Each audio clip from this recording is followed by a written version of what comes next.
From the beginning of the War of 1812, British ships controlled the waters of Chesapeake Bay.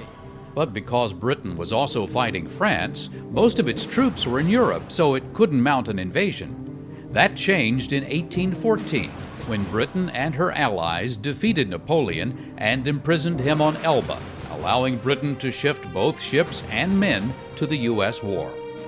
British troops in Canada planned to invade New York, but needed a diversion to the south. That diversion was to be an attack on the American capital, Washington, D.C. A massive British fleet assembled at Tangier Island in the Chesapeake.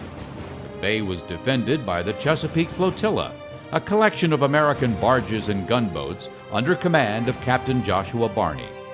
Though vastly outnumbered, these men were determined to mount a resistance. In August 1814, the British advanced up the Patuxent River, forcing Barney to retreat ahead of them.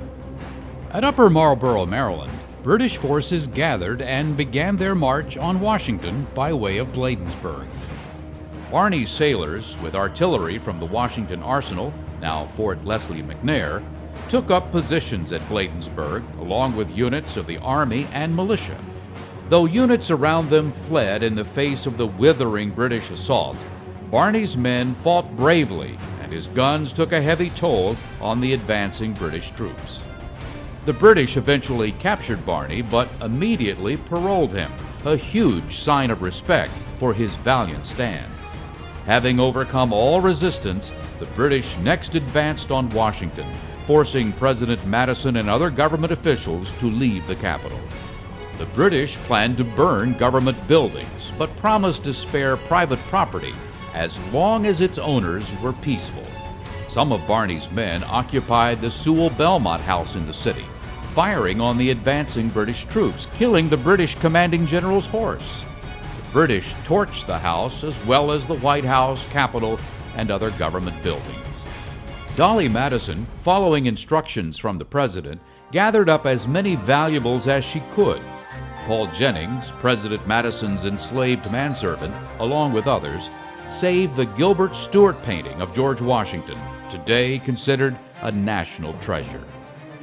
Word of Barney's brave stand at Bladensburg quickly traveled to Baltimore, inspiring the defenders of that key port to hold out against the September British assault.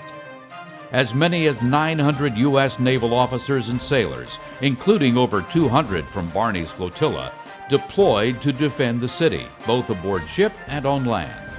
Citizens of Baltimore were also instrumental in setting up the city's defenses. Many of the city's defenders took up positions in Fort McHenry, where they traded artillery fire with the British warships, lighting up the night sky with the rockets' red glare. The Americans' determined resistance, inspired by Barney's men, proved to be inspiration for a civilian, attorney Francis Scott Key, who witnessed the bombardment aboard the deck of a British ship, where he had gone to conduct legal business. Moved by the sight of his country's flag at dawn fluttering over the fort, Key jotted down the words to a song that, in 1931, would become America's national anthem, the Star-Spangled Banner.